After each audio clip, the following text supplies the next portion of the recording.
मुरैया के खेत में मुरैया के खेत में पिया नीर मोहिया बस कवने देश में पिया नीर मोहिया बस कवने देश में सोने की थाली में जेवना बनायो हो सोने की थाली में जेवना बनायो हो जेवना न जेवे मुरैया के खेत में पिया नीर मोहिया बस कवने देश में पिया नीर मोहिया बस कवने देश में मुरैया के खेत में मुरैया के खेत में पिया नीर मोहिया बस कवने देश में घूम घूम के चारों वरिया देख ली हो दूर दूर तक के हो नई नजरिया आवता है एक काम करता है चलता है यही देख नैया कमा से आज मुरई उखाड़ब अल्लाह चली के मूली पराठा बनाई अब मजे से बैठ के गांठब खिनाही भतार काटियो नहीं के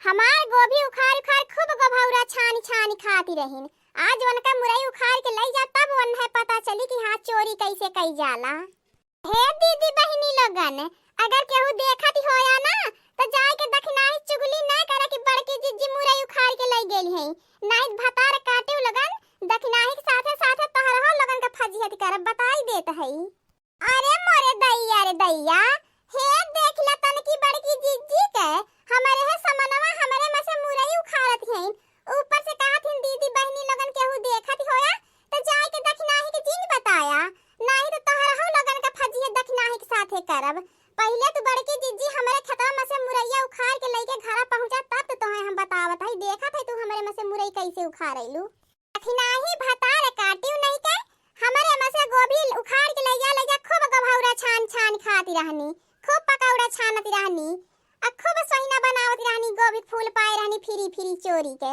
आज भतार काटियो के कुल मुरई उखाड़ ले चला तब उन्हें पता चली कि चोरी बड़की जिज्जी में से कैसे गोभी कई जाइले अरे मोरे दैया ई बड़की जिज्जी कैसे पता लग गयल कि उनके में से गोभिया उखाड़ के हम ही ले जात रहली इहे ललकी भतार काटी बताए होई ओसे तो कुछ नहीं पचत खाना खाए ले खाना पच जाला लेकिन बात वैसे तनको हजम नहीं होती आज लड़की के देख ले भतार काटी जाके चुगली कर रहले बड़की जिज्जी से के है हो हमार मुरैया उखाड़त के करे डर लाज नहीं रह गईली है अरे मोरे दैया जैसे लागत है दखनहिया बोलती है कहीं भतार काटी लुकाई के रखावत त नहीं है अब का करी दखनहिया तो आज हम नंगे हाथे पकड़ ले हले कितना दिन हमारे में से गोभी उखाड़ के लई गई अक्को दिन ओके हम नहीं पकड़ पौली आज पहले ही दिन जैसे ओकरे मैंने मुरई उखाड़े भतार काटी लुकाई के कहानी कहां से ताकत रही हमें लगत है देख ले हले यही चलत है लुकाई जाब के है हो हमारे खेतवा में लुकायल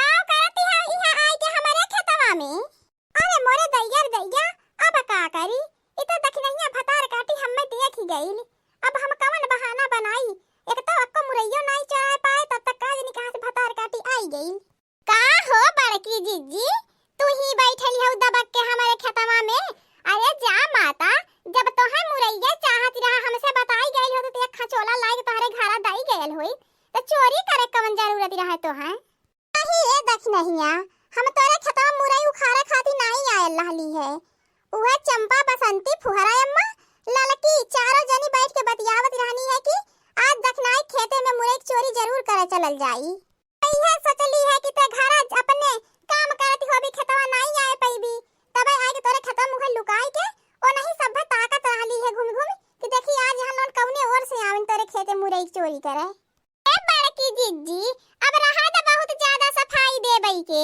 आई लालू हमारे खेतवा में चोरी करे अब रहा तो बात बनावई के जवन बोलत रहलू कुल हम यहीं से बैठे बैठे लुकाई के सुनत रहली का हो बड़की जिज्जी दखनाही जिज्जी आज आए के सुबह से बड़ी खेतवाही करती हो अरे ललकी का बताई तो से खेतवाही तो करही के पड़ी आ देखत तहई एक बार से हमार बिचवा में आके कुल मुरैया उखाड़ चिक्कन कर रहनी खेतवा में अरिया का नहीं छोतिन भतार काटिन कुल बिचवा में देख उखाड़ लेलिन कि हम ना जानी पाई तू ठीक कहती हो दखनाही जिज्जी हमरा हो खेतवा में ऐसा कुल अरिया नहीं छोतिन बिचवा में जाए कि यहां हमें देखबू ना कुल एकदम उखाड़ के मुरैया गोभिया चिक्कन कई देली हैं ए झरबैला काकी है ए हरिया नहीं आवा देखा तीनों देवरानी जेठानी बासी बासम लागल है अब मुरई चोरी करत बड़की काकी पकड़ाईली है तो ई जानिला हमने चोरी कइले तो साफ है बच जाब और बड़की ककिए के नाई आई की उखाड़ के लाई गए हैं। अब हमने यहाँ से गत्ते सुखाड़ के लेके सड़क लेवल जाई।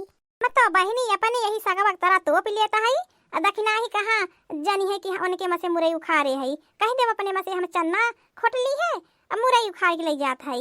एकर तो मतलब थोड़ी ना है कि उनके खेतवा में की जात है तो उन्हीं के मसे उखाड़े है। अब देखबो करी है तो का हमार कैली है। आप त ललकी हम बड़की जिज्जी के नंगे हाथ मुरई उखाड़त पकड़ ली है।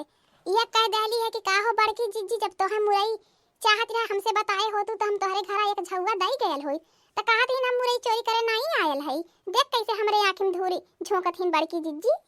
इन ललकी तक नहीं का फुसुर फुसुर करत हैं। हम तो यही तरिए नहीं सुन पावत है। हमें तो लागत है कुल पलान ललकी एक रहल है हमें नंगे हाथ पकड़े के।